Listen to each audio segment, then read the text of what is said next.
आज ऐतिहासिक दिन है, ऐतिहासिक पल है और ऐतिहासिक क्षण है। सबसे पहले मैं गुजरात कांग्रेस कमेटी का मैं बहुत धन्यवाद अर्पित करता हूं कि आपने हम सब लोगों के लिए बड़े शानदार व्यवस्था करने का काम किया। हम सब लोग आज आपके इस प्रदेश में, इसके लिए हम सब आपका आभार व्यक्त करते हैं। हम सब के नेता आदरणीय राहुल गांधी जी निरंतर जातिगत जनगणना की बात कर रहे हैं, दलित पिछड़े आदिवासियों के अधिकार की बात कर रहे हैं,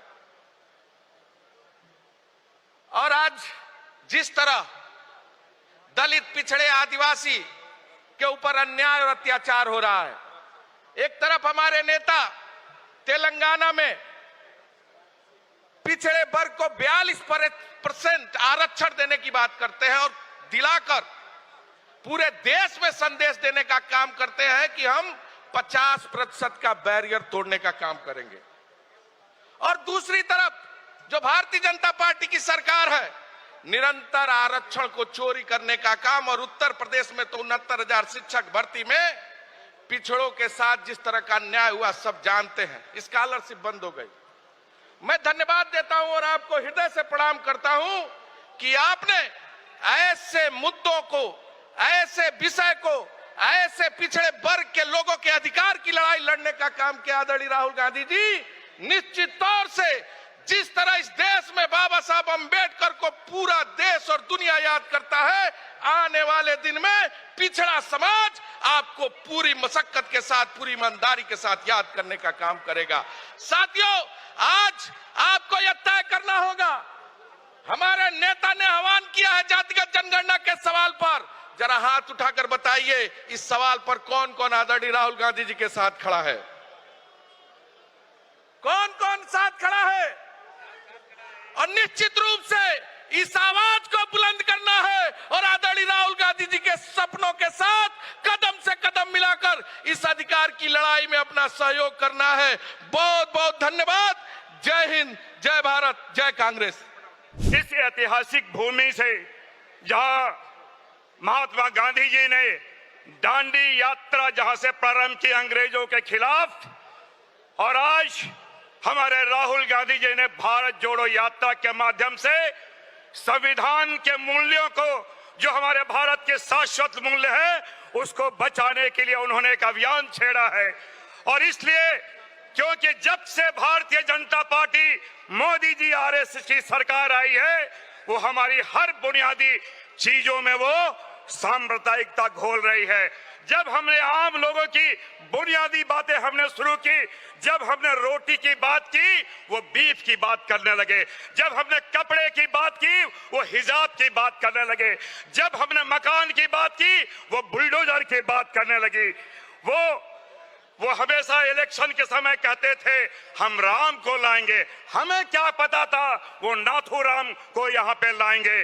साथ ही साथ हम ये जरूर कहना चाहेंगे, हमारे प्रधानमंत्री नरेंद्र मोदी वो सरेंडर मोदी हो गए हैं। एक तरफ अमेरिका में जाके वो ट्रंप की तारीफ कर रहे हैं और ट्रंप हमारे देश में टैरिफ पे टैरिफ लगा रहे हैं। अब जब राहुल गांधी जी ने आवाज उठाई भारत जोड़ो यात्रा के माध्यम से, जब बेरोजगार युवक ढंग की नौकरी वो मांगने लगे तो ये संघ की नौकरी देने लगे। ये आज हमारे सामने एक स्थिति आ गई है। मैं जरूर कहना चाहूंगा, कांग्रेस का इतिहास संघर्ष का इतिहास है। जब भी हम सारे लोग, क्योंकि राजनीति का एक सामाजिक कृत्य भी है, जब भी हम किसी भी सामाजिक कृत्य या शादी की बात करते हैं तो परिवार का खानदान देखते हैं। जब कांग्रेस का हम लोग सौभाग्यशाली हैं, हम भी अपने खानदान को देखते हैं, कांग्रेस को खानदान को देखते हैं। हमारे यहाँ हमारे पंडित जवाहरलाल नेहरू हमारे यहाँ थे, हमारे यहाँ महात्मा गांधी थे, हमारे यहाँ मौलाना आजाद थे, हमारे यहाँ सुभाष चंद्र बोस थे, हमारे यहाँ इंदिरा गांधी जी थी, हमारे यहाँ राजीव गांधी जी थे। ये हमारा खानदान है। उनके खानदान में कौन है? माफी वीर नाथूराम। मैं जरूर यहाँ पे एक बात अंत में कहना चाहूंगा, क्योंकि हमारे जन नेता राहुल गांधी जी अपने वक्तव्य यहाँ पे देंगे। इमरान प्रतापगढ़ी जी की बात पे कहना चाहूंगा। इन्होंने कहा था आज अपने पैर के कांटे हमें खुद निकालने होंगे, हमें संकल्प लेना होगा, क्योंकि राहुल जी का भारत जोड़ो यात्रा में संकल्प था, समर्पण था, संघर्ष था। मैं अंत में इतना ही कहना चाहूंगा कि आंसुओं को पसीने में बदलो यारो, आंसुओं को पसीने में बदलो यारो, मेहनत से हर तकदीर संवरती है, यह उतना ही सच है यारो जितना सूरज हर रोज निकलता है। बहुत बहुत धन्यवाद, आपने मुझे बोलने का अवसर दिया, बहुत बहुत धन्यवाद। जय हिंद।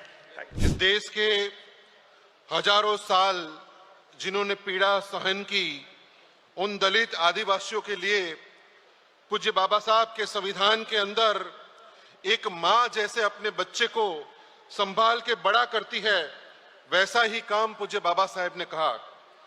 अपने छोटे बच्चे को जैसे माँ आंचल में छुपा के ठंडी गर्मी से उसका रक्षण करती है, इसी तरह पूज्य बाबा साहब ने इस दलित आदिवासियों को एट्रोसिटी एक्ट देकर उनकी सुरक्षा का काम किया।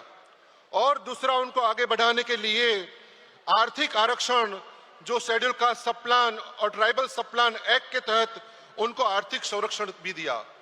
लेकिन 30 साल के गुजरात के शासन में मोदी सरकार ने ये एट्रोसिटी एक्ट को ऑलमोस्ट खत्म कर दिया है। आज कोई भी एट्रोसिटी के तहत कोई भी एफआईआर होती है, उसमें किसी की गिरफ्तारी नहीं होती है, सिर्फ और सिर्फ टेबल उनको बेल मिल जाता है। तो दलितों को जो एक सुरक्षा प्रदान थी, आदिवासियों को जो सुरक्षा प्रदान थी, वो सुरक्षा आज ये भारतीय जनता पार्टी की सरकार ने छीन ली है।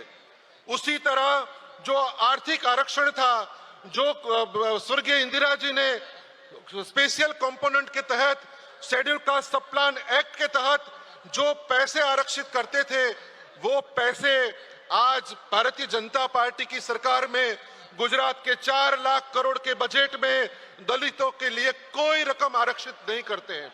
और जो थोड़ी रकम आरक्षित होती है, उनमें से 90% रकम बिन दलित, बिन आदिवासियों के लिए के काम में खर्च हो जाती है। और इस तरह से दलित का, गुजरात में आदिवासियों का, पिछड़े वर्ग ओबीसी का, गरीब स्वर्णों का कोई कल्याण का काम होता नहीं है।